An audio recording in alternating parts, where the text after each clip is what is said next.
Ford, you're as nutty as a fruitcake. For all I know, you could be a fraud. You could have made your fortune on all lies. Fine, if you don't trust me, I'm out of here. Baby, come back.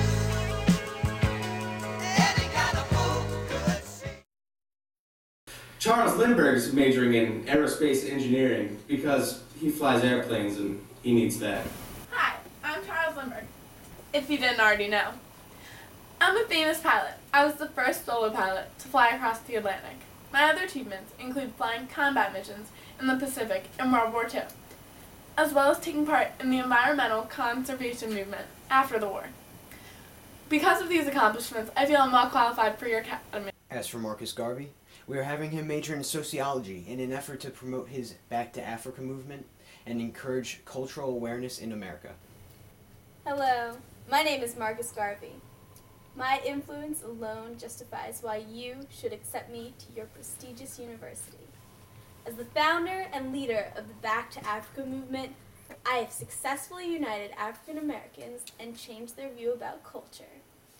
As the first man of color to lead and develop a mass movement, I gave millions of African Americans a sense of dignity and destiny. I have overcome many obstacles in the process of uniting my culture. And that is why I should be accepted to your university.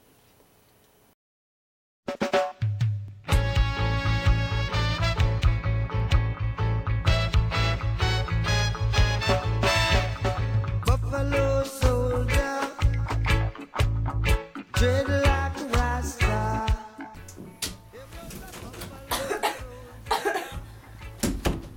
Hi there, I'm the greatest aviator to ever bless the ground you walk on. Oh. Well, hi, I'm Marcus Garvey. Sorry, I didn't catch your name the first time. Oh, I'm sorry. I thought you would have known who I am based on my description of myself. I still didn't catch your name. I'm Charles Lindbergh. Oh, Charles. Wait, did I hear you say that you were a pilot? Yes, I am. I was the first ever to make a solo transatlantic flight and live. So, you think maybe you'd be able to take me and my brothers on a trip to Africa? How many brothers do you have? Oh, you know, a couple million. What? Well, yeah. I believe that our best hope for promoting cultural awareness in America is to reestablish our identity by going back to Africa, our homeland. As much as I respect your idea of flying millions of Americans back to Africa, I don't think it's practical. Did I just hear you call my brothers Americans? They're Africans at heart. Oh, I'm sorry. I sympathize with your idea. Before I made my transatlantic flight, everyone thought we aviators were crazy. Now everyone's looking to invest in aeronautics. So, you're saying you can't take me back to Africa?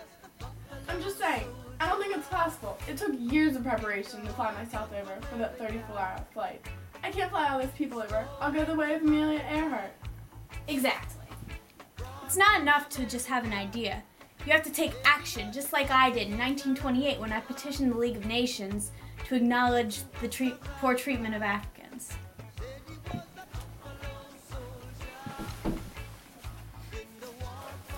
You're majoring in sociology, aren't you? Yes, I am. Maybe that class will help you refine your strategy for integrating your people into Africa. Yeah, that's what I'm hoping. Maybe your aerospace engineering class will help you to break more world records.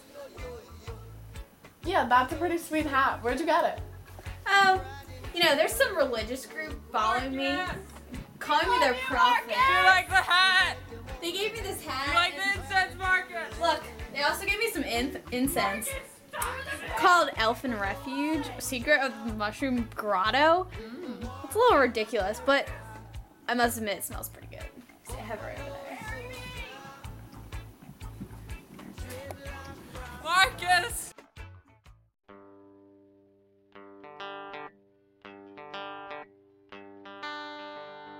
Henry Ford managed to further refine his assembly line using modern technologies.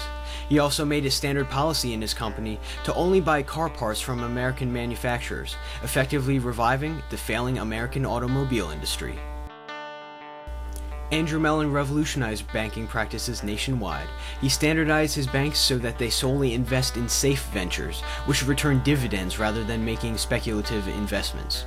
He later advocated an expansion of the Federal Reserve and criticized buying on margin, lessening the effect of the economic recession of 2008. Charles Lindbergh became head of the Department of Transportation and became an advocate for the governmental control of airlines, making them a safer investment and giving better service. Marcus Garvey set up a Back to Africa service with the help of Charles Lindbergh and studied the sociological effects of the new society on its citizens. He later became president of the United Nations and ensured harmony between the member countries. Margaret Sanger founded A Woman's Choice, a non-profit organization which distributed free birth control across the nation.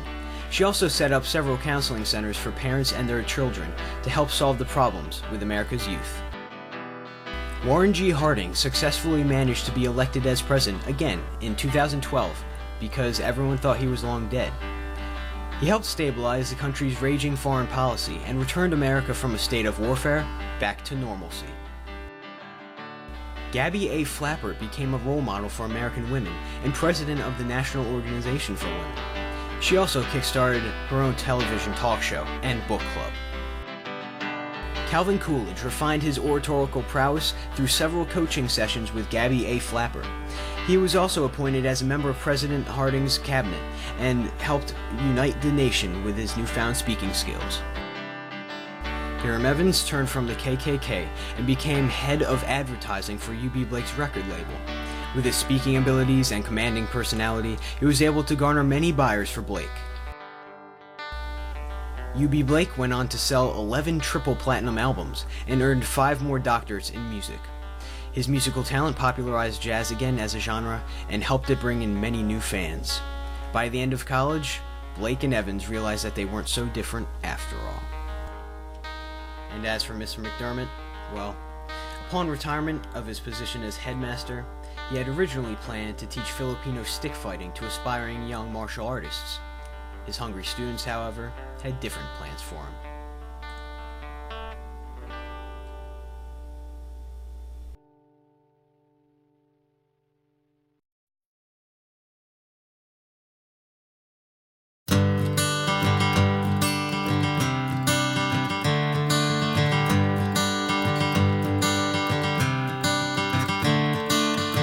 Another turning point, a fork stuck in the road.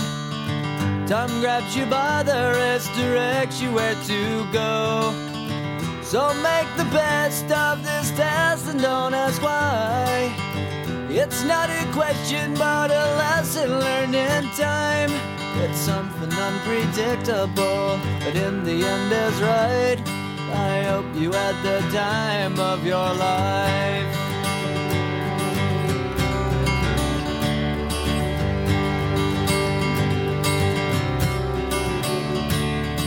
So take the photographs and still frames in your mind, hanging on a shelf in good health and good time. Tattoos of memories and dead skin on trial. For what it's worth, it was worth all the while. It's something unpredictable, but in the end is right. I hope you had the time of your life.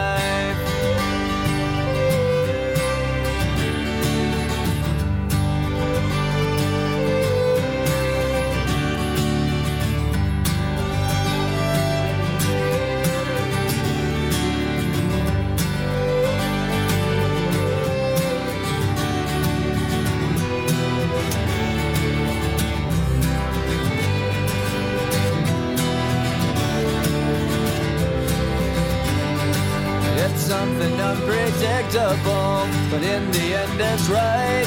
I hope you had the time of your life.